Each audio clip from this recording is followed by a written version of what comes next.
Bonjour et bienvenue dans la chaîne Mathématiques Science. Aujourd'hui je vais présenter et expliquer une nouvelle vidéo qui est une vidéo vers la quatrième sur utiliser des grandeurs quotients de type vitesse. Ok, donc là justement c'est une vidéo vers la quatrième en grandeur à mesure. Bon alors donc là qu'est-ce que c'est que des grandeurs quotients? C'est une question qu'on pourra se poser, mais surtout qu'est-ce que c'est que la vitesse? Question également qu'on pourra se poser. Ok, justement la vitesse et le débit sont des grandeurs quotients car elles s'obtiennent en faisant une division. Bon, si je retraduis un peu ça donc en version classique, je dirais donc que la vitesse et le débit ce sont des grandeurs quotients parce que tout simplement elles s'obtiennent en faisant une division d'une grandeur par une autre. Ok, bon voilà, là c'est la traduction en version compréhensible entre parenthèses. Bon, alors donc là pour calculer une vitesse on va devoir diviser la distance parcourue par le temps du parcours. Exemple, vitesse en km/h, du coup il va falloir diviser la distance en kilomètres par le temps qui sera exprimé en heures.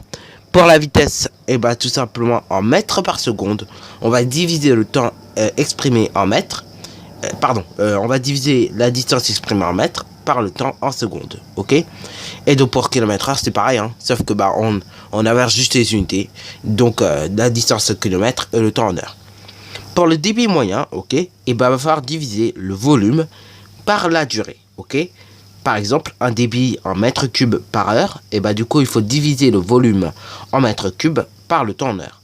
Et le débit, en litres, du coup, en litres par seconde, du coup, il va falloir diviser le volume exprimé en litres par le temps exprimé en secondes, ok. Bon, maintenant donc voyons comment concrètement on peut faire des calculs de type vitesse. Et après donc je vais vous montrer comment on arrive à passer d'une formule à une autre. Bon, c'est parti mon kiki. Donc là on nous dit que du coup, question 1, un automobiliste parcourt 126 km en 220 minutes. Quelle est sa vitesse moyenne en km/h? Donc là c'est pas très compliqué, néanmoins, il faut diviser la distance par le temps, ok. Donc du coup on rappelle bien la formule, ok. Donc distance parcourue en kilomètres divisé par la durée du parcours. Du coup après ce que nous allons faire, on va diviser nos 126 km par du coup la durée exprimée en heures. C'est-à-dire donc les 2 heures plus les 20 sur 60, ok. Donc en gros plus un tiers d'heure, ok. Et après une fois que nous avons fait cette division là, on obtient 154 km/h, ok.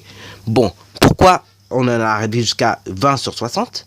Parce que tout simplement 2 heures, c'est 2h20 minutes, pardon. Dans notre cas, c'était 2 heures plus 20 sur 60, ok. Et je rappelle, 1 heure, c'est 60 minutes, ok. On était arrivé à 20 minutes, du coup, on peut écrire cette fraction-là, ok. 20 sur 60, voilà, d'heures. Et donc, du coup, c'est ça qu'on obtient, 54 km/h. Bon, maintenant, question numéro 2. On dit qu'un cycliste roule 42 minutes à 24 km/h. Donc là, on nous demande quelle est la distance parcourue. Alors là, il va falloir, en fait, pour, on va dire, connaître la distance, il va falloir qu'on fasse une petite manipulation de formule, ok. Bon, ce n'est rien de méchant, mais néanmoins, je vais te montrer ça maintenant. Comme ça, au moins, tu seras tranquille pour ta quatrième. Bon, néanmoins, tu peux les apprendre, mais c'est vrai que on s'en sort beaucoup mieux après par manipulation de formule. Bon, on sait que la vitesse est égale à la distance divisée par le temps. Ok. Bon, moi, je vais écrire en version, on va dire, très rapide. V est égal distance divisée par le temps. Ok. Maintenant, pour connaître la distance parcourue par un objet, on va prendre juste la distance. Ok. V est égal à D. Donc, du coup, à la place de V, qui était devant, maintenant, on va mettre D. Ok. Maintenant, ce qu'on peut faire, puisque c'est une expression littérale, c'est remplacer éventuellement par des chiffres qui nous plaisent. Là, on va mettre 5. Là, on va mettre du coup 30 divisé par 6. 30 divisé par 6, c'est bien d'accord, ça fait 5. Ok. Bon, maintenant, on va déplacer le D. Le D, on veut le mettre là, avant le V. Ok. Et le V, du coup, on va mettre à la place du D. Et du coup, ce que nous allons faire, on va déplacer en gros de 30, du coup, il va avant. Et du coup, maintenant, il ne reste plus quoi? Il nous reste le 5 et il nous reste le 6. Et il reste 30. Bon, concrètement, que faut-il faire pour arriver à 30 en sachant qu'on a 5 et 6? Oui, là, on va devoir faire une multiplication. Donc, du coup, ça nous donne la nouvelle formule qui est la suivante, c'est D est égal à V multiplié par T. Ok. Après, si tu as envie de connaître le temps parcouru par l'objet. Donc là, bah, du coup, je rappelle, si tu as besoin, tu peux mettre toujours tes petits chiffres. Hein. Bon, moi, j'en ai un peu besoin par moment, donc je mets mes petits chiffres, ok? Comme ça permet de mieux introduire. Donc là, maintenant, si tu as envie de connaître le temps parcouru par un objet, du coup, ce que tu vas faire, ce sera la distance divisée par la vitesse, ok? Voilà. Et donc voilà, comment on fait une petite manipulation de formule. Et après, ces formules, bien évidemment, tu as deux solutions. C'est soit tu les appliques en version manipulation de formule, ou c'est soit tu les apprends par cœur. Ok? Voilà. Enfin bref, maintenant revenons à la vidéo. Donc du coup, la distance en kilomètres, c'est la vitesse en kilomètres/heure multipliée par la durée en heure. Bon, ça correspond bien à la manipulation que nous avons faite tout à l'heure. Donc ça va. Et ça roule. Bon, maintenant, donc, comme je disais, la distance, du coup, si je remplace, c'est 24 km/h, 24 km, pardon, multiplié, tout simplement, par 42 sur 60 heures. Et on obtient donc, 16,8 km, ok? Donc là, voilà. En gros, ce qui se passe. Et bien sûr, c'est 24 km, c'est plutôt 24 km/h, ok? C'est la vitesse ici. Enfin bref, maintenant passons aux durées. Bon, maintenant la durée, comme on avait vu tout à l'heure, c'est la distance parcourue en kilomètres par la vitesse en kilomètres/heure. Donc là, allons-y donc pour lire l'énoncé. On nous dit qu'un randonneur, ok, marche à 4 km/h en moyenne, ok. Combien de temps met-il pour parcourir 11,4 km? Bon alors là, en gros, pour connaître une durée, on va devoir diviser la distance par la vitesse, ok.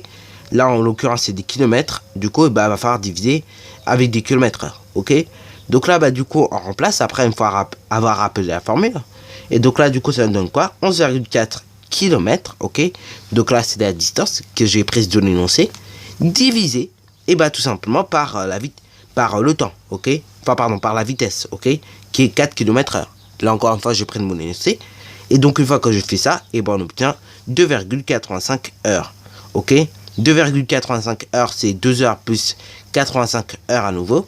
Ce qui veut dire donc 2 heures plus 85 heures multiplié par 60, c'est-à-dire donc 2h51 minutes. Ok? Bon, voilà. Donc en gros, c'est tout ce qu'il faut savoir faire lorsqu'on effectue des calculs de vitesse pour rentrer en quatrième. Bon, voilà. Sur ce, donc, c'est déjà la fin de cette vidéo. Alors, si tu as bien aimé, n'hésite surtout pas à liker, à commenter, et bonne réussite à toi en mathématiques et en sciences. D'ailleurs, petits conseils et petites astuces, si en classe de 5e, déjà, si tu sais faire un calcul de vitesse, c'est super, ok?